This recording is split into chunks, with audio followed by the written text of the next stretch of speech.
How to sign up in CoinTH. CoinTH ay isang electronic wallet kung saan maaring mag-ipon ng pera, magbayad ng kuryente, internet, tubig, mamili online sa Pilipinas o bumili ng mga cryptocurrency o digital na pera. Itinatag noong 2014 at ang kanilang opisina ay matatagpuan sa Asian Century Center, 27th Street Corner 3rd and 4th Avenue Bonifacio Global Taguig.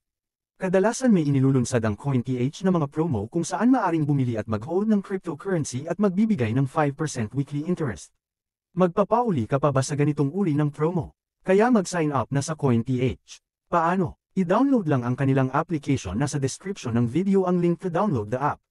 Para makagawa ng account ay maaring gamitin ang cellphone number o email na mayroon ka.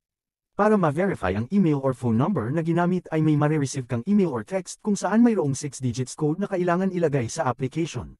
Kailangan ma-verify ang iyong account bago tuluyang magamit ang mga nasa loob ng application. Sa pag-verify ng account ay kailangan lamang ng valid ID at selfie. Pagkatapos ay ilagay ang iyong mga personal details sa iyong personal information sa loob ng application. Suriing mabuti ang mga nailagay na impormasyon, kung walang mali ay maaari mo na itong ipasa o i-confirm. Makakatanggap ka ng email kung na-verify na ang iyong account at maaari mo nang gamitin ang CoinTH application ng malaya.